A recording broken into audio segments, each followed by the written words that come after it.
myth of the Invincible Healer. I just spent a week with Stephen Jenkinson. If you know his work, Die Wise, Come of Age, Matrimony, you know this isn't exactly a vacation. It's an undoing. Sitting with him is like sitting next to a fire that refuses to let you look away from the things you've spent your life trying not to see. We talked about the state of the culture, the absence of elders, and the peculiar frantic energy that seems to grip the modern world. At one point, he said something that has been rattling in my chest ever since. He spoke of poverty of competence. He wasn't suggesting we're incompetent, quite the opposite.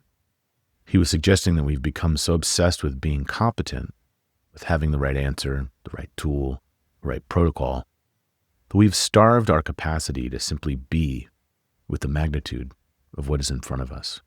We are awash in information, he often says, and we're starving for wisdom. This hit me hard because I see this poverty roaming the halls of the healing professions every single day. It's not a poverty of knowledge. We have maps for the nervous system that are more detailed than the territories that they describe. We have a name for every tremor, protocol for every collapse. And yet, there's a specific kind of exhaustion that lives in the bones of the healer, the coach, and the space holder. It's a poverty of capacity. We live in a culture that is terrified of the end of things. It's a culture that does not know how to grieve, so it does not know how to truly live. As practitioners, we've trained ourselves to become the dam against the flood.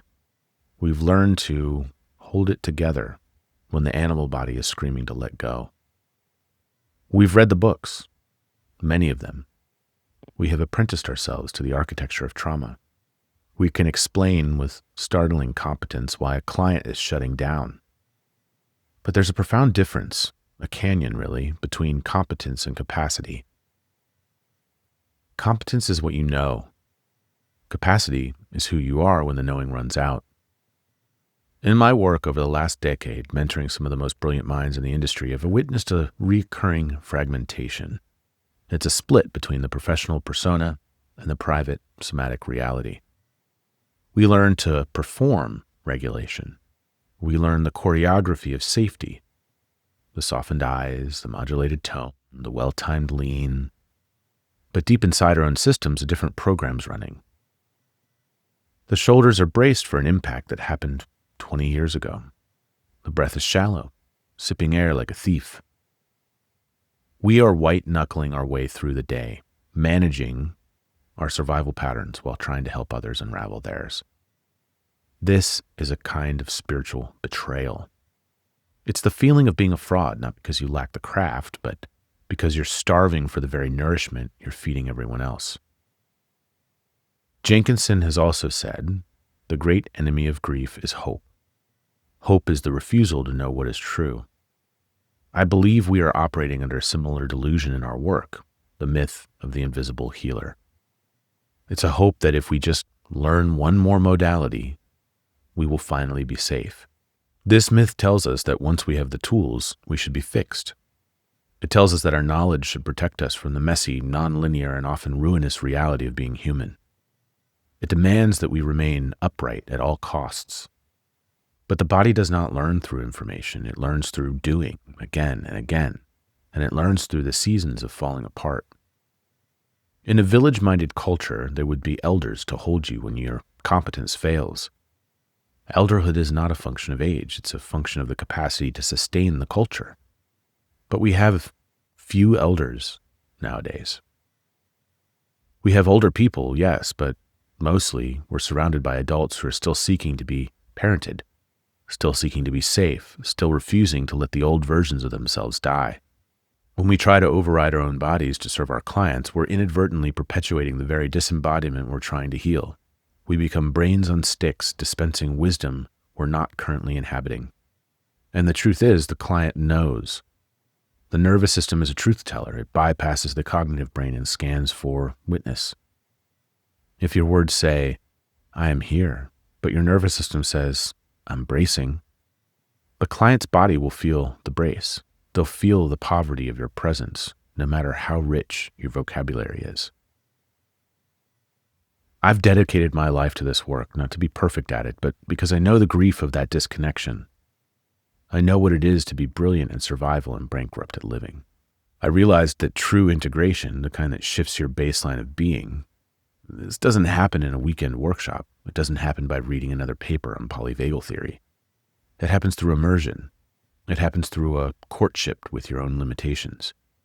It happens when we stop treating the nervous system as a problem to be solved and start treating it as a landscape to be inhabited, something to be lived. It happens when we have a container strong enough to hold us so that we can finally put down the weight of holding everyone else. This is why, for the first time, I've created something different for 2026. I wanted to create a space that honors the slow, necessary, and often inefficient work of deep somatic reconfiguration. A space where you are not just a student, but a human being returning to your own wholeness. I'm opening the doors to a 10-month immersive learning arc. It's a dedicated season of your life where you get to practice what you preach, supported by a community that speaks the language of the depths. We have curated this experience to bridge the gap between knowing the map and walking the territory. So here's what the work looks like. It is a commitment to depth over breadth. Over the course of 10 months, starting in January 2026, we will move through 2 live cohorts of trauma and somatics. So why do we do this? We do this twice because the first time you acquire the information, the second time you undergo the practice. It's not that you can't get enough from going through this once. It's that there's a deepening that occurs when you come through again. A solidifying of your place in the being with the group. We will dive deep into trauma physiology, somatic tracking, titration, and repair work. You'll learn to track and modulate activation, create attunement in the subtle movements of your own physiology. And then 1 live cohort of attachment somatics. This is the heart of the matter. We explore how early dynamics shape our nervous system and how we repair through real-time relational presence. We move from the theory of attachment to the felt sense of safe enough, relating, identifying patterns not just in your clients, but in the lineage of your life. And then finally, the digital library. You will receive immediate access to 7 foundational programs so you can begin the work of unfreezing right now, before we even meet in January. This collection includes an Intro to Trauma and Somatics, which is a mini course, a polyvagal quick reference guide, somatic language scripts and a chart, pre- and post-session nervous system resets, a holding space checklist, somatic tools for busy days, and a daily regulation tracker. But more than the curriculum, you receive the container. You receive the witness. You get the mentorship, the case lab, supervision, and the community of peers who are also putting down the mask of perfection to do the real work. I rarely offer discounts on my life's work because I believe deeply in the value of this exchange. However, I also recognize that the world is noisy right now and the need for regulated embodied leadership is more important than it's ever been. So we've bundled these programs, which would normally exceed about $10,000 in value, into a single immersion for just $4,000, or 9 monthly payments of $497. So we're limiting this container to 20 practitioners, and a number of slots have already been taken. This is not a marketing tactic. It's a constraint of capacity. To do this work well, to provide the level of mentorship and safety required for deep somatic shifts, we cannot fill a room with hundreds of people. We need intimacy. We need to be able to see you. So if you're listening to this and you feel your chest tighten or skepticism rising, that's okay. That's your system speaking. It's likely saying one or two things. I'm excited and this is exactly what I've been waiting for, but I'm nervous. Or this feels like too much right now. Listen to that signal. It might be time to stretch, or it might be time to wait. If you feel a softening, a quiet exhale, a sense of finally, then I invite you to join us. Don't do this for your clients. Don't do this for your resume. Do this for the animal of your body that has been waiting patiently for you to come home. Let 2026 be the year you stop performing safety and start embodying it.